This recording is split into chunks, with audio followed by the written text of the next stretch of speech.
Assalamualaikum warahmatullahi wabarakatuh. Selamat malam semuanya. Kami dari kelompok 7 akan mempresentasikan tentang Mobile Network IP dan Wireless Network. Sebelumnya kami akan memperkenalkan diri kami masing-masing. Perkenalkan, saya Bintang, kemudian ada rekan saya Hafiz, Haikal, dan Hagiana.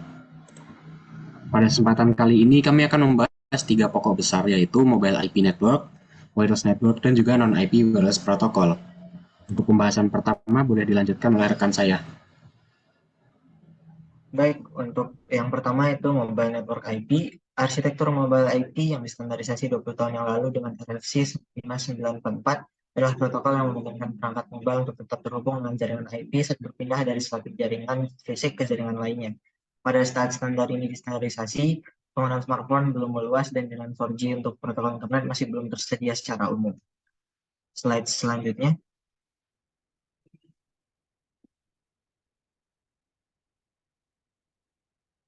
Slide selanjutnya, oke. Mobile Network IP adalah jaringan yang menggunakan protokol mobile IP untuk mempertahankan alamat IP yang sama ketika berpindah jaringan. Perangkat seluler memiliki alamat IP tetap disebut care of address yang berbeda dari alamat IP aslinya pada home network. Memungkinkan perangkat seluler mempertahankan alamat IP tetapnya dengan tunneling ke koneksi home agent saat berpindah jaringan. Mobile IPv4 digantikan oleh mobile IP fisik yang menggunakan bidirectional tunnel dan route optimization. Slide selanjutnya.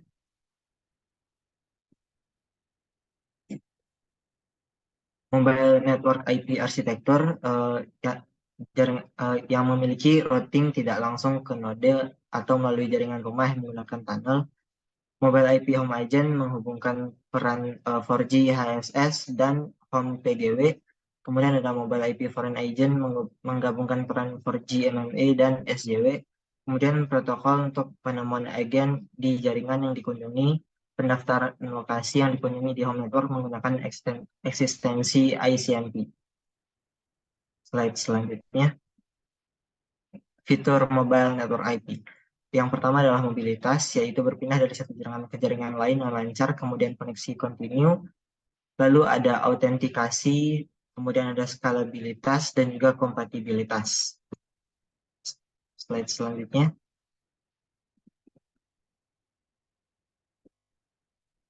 Komponen Mobile Network IP. Yang pertama ada home link atau home network, kemudian juga ada home address atau HOA, kemudian ada home agent atau disingkat dengan HA, kemudian ada mobile node atau bisa disingkat dengan MN, kemudian ada foreign link atau foreign network, lalu ada core of address atau COA, dan juga correspondent node yaitu CN. Slide selanjutnya.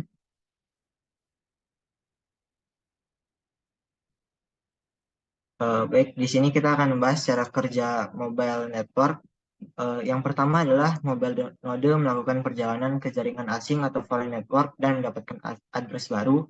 Kemudian yang kedua, mobile node melakukan pembaruan pengikatan ke home agent eh, atau address baru yang didaftarkan di HA. HA mengirimkan pengakuan pengikatan ke MN.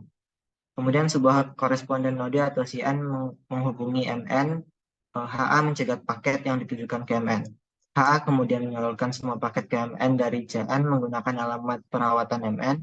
Lalu ketika MN menjawab CN, MN dapat menggunakan care of address saat ini dan melakukan pengikatan ke CN dan berkomunikasi dengan CN secara langsung dengan routing yang dioptimalkan atau dapat menyalurkan semua paket melalui HA.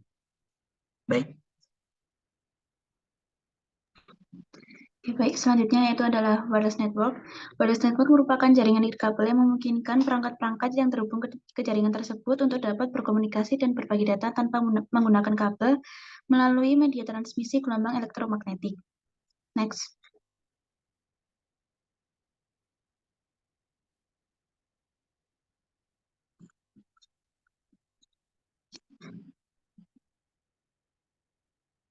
Elements wireless network ada 3. Yang pertama yaitu wireless host. Wireless host merupakan salah satu elemen yang berfungsi untuk menjalankan aplikasi dan dapat sebagai stasiun. Yang kedua ada base station. Base station yaitu jaringan yang terhubung di antara jaringan kabel dan juga nirkabel. Yang ketiga ada wireless link. Wireless link merupakan jaringan yang digunakan untuk menghubungkan perangkat ke base station. Contohnya ada WiFi. Next. Bisa dilihat dari gambar berikut. Wireless link merujuk pada gambar laptop dan tower, kemudian wireless host merujuk pada gambar laptop dan juga smartphone. Yang ketiga ada base station yang merujuk pada gambar uh, tower dan juga WiFi. Next. Selanjutnya ada protokol jaringan nirkabel. Protokol ini ada 6. Yang pertama protokol 802.11a telah mendukung bandwidth data mencapai 54 megabits dan menggunakan frekuensi 555 Hz. Yang kedua protokol 802.11b menggunakan frekuensi 24 GHz dan mampu menghasilkan kecepatan transfer data hingga 11 megabit.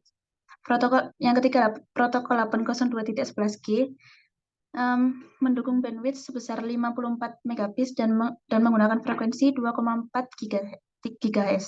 Next. Yang keempat, protokol 802.11n menyediakan bandwidth sampai 300 megabits dan beroperasi pada dua frekuensi yaitu 2,4 GHz dan 5 GHz. Yang kelima, protokol 802.11ac menggunakan frekuensi 5 GHz dan mampu menghasilkan kecepatan transfer data hingga lebih dari 1 gigabit. Yang keenam, protokol 802.11ax mampu menghasilkan kecepatan transfer data hingga 9,6 gigabit per second. Next.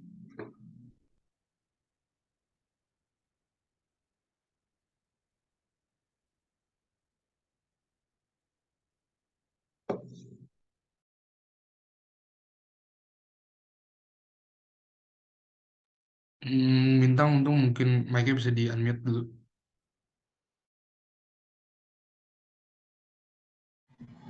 Baik, kemudian ada karakteristik diagram yang dibagi berdasarkan beberapa protokol. Bisa dilihat di sini wireless tertinggi adalah 802.11 AF dan AH di mana dikenal juga dengan 4G LTE. Kemudian ada 802.11 AC, 11N, AX, dan yang paling rendah adalah Bluetooth.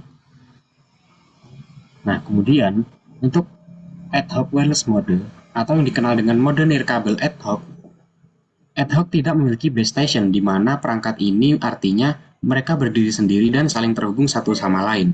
Setiap node bisa bertukar data dengan satu sama lain yang masih satu cakupan.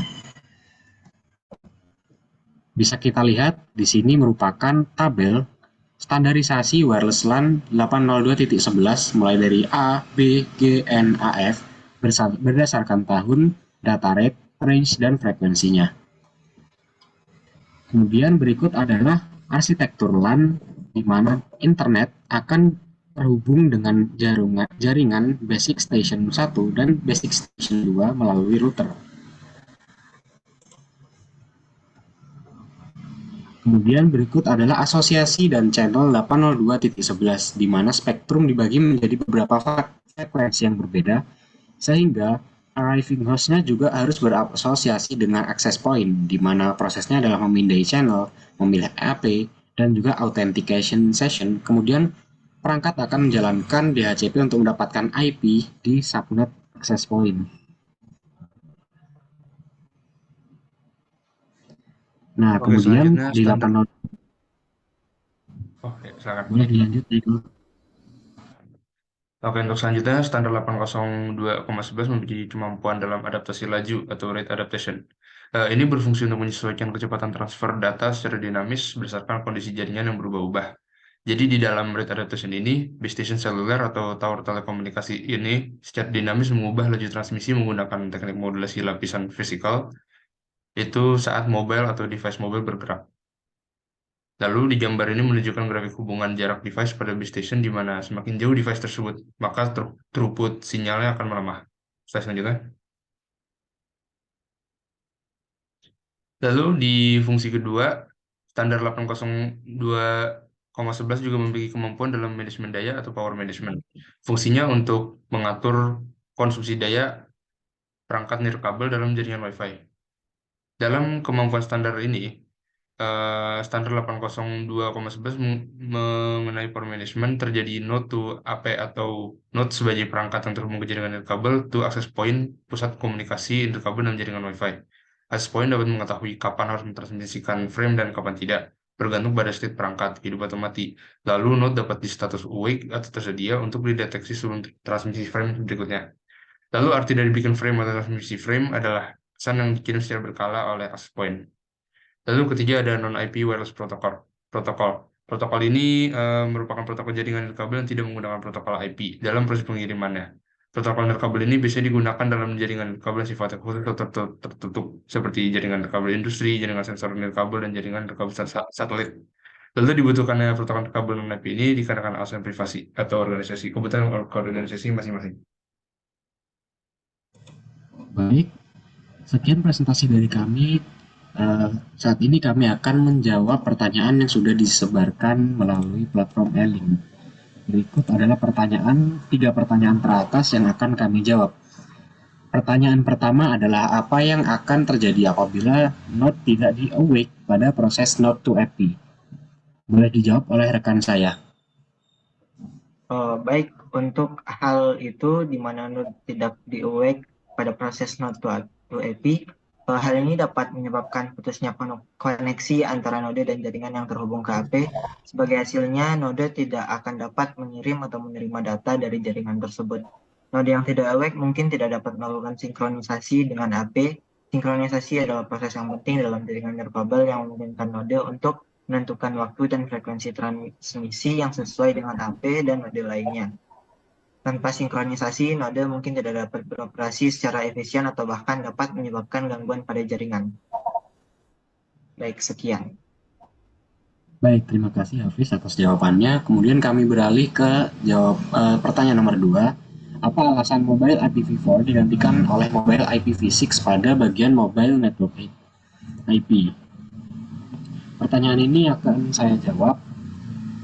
Jadi kekurangan alamat IPv4 adalah kesediaan yang terbatas, sehingga makin lama zaman makin habis juga IP-nya, karena hanya terdiri dari beberapa bit yang tidak sepanjang IPv6. Hal ini menyebabkan keterbatasan dalam penyediaan alamat IP yang unik untuk setiap perangkat mobile yang terhubung, sehingga dengan Mobile IPv4 tersedia ruang alamat yang lebih luas dan setiap perangkat mobile dapat memiliki IPv6 yang lebih unik dan memiliki range yang lebih lebar. Sekian. Kemudian pertanyaan nomor 3, apa itu wireless link pada wireless network element dan apa saja contohnya? Boleh dijawab oleh rekan saya, Hagiana. Baik, saya akan menjawab pertanyaan nomor 3. Jadi wireless link adalah merupakan sebuah jaringan yang dapat terhubung tanpa menggunakan kabel. Wireless link ini merupakan salah satu komponen penting dalam jaringan nirkabel untuk memungkinkan perangkat dapat terhubung dan berkomunikasi secara nirkabel. Contoh dari wireless link ada Wi-Fi, Bluetooth, LTE, dan lain-lain. Sekian. Baik, terima kasih atas jawabannya. Semua pertanyaan sudah kami jawab dan presentasi kami sudah selesai. Terima kasih atas perhatiannya, kurang lebihnya mohon maaf. Wassalamualaikum warahmatullahi wabarakatuh.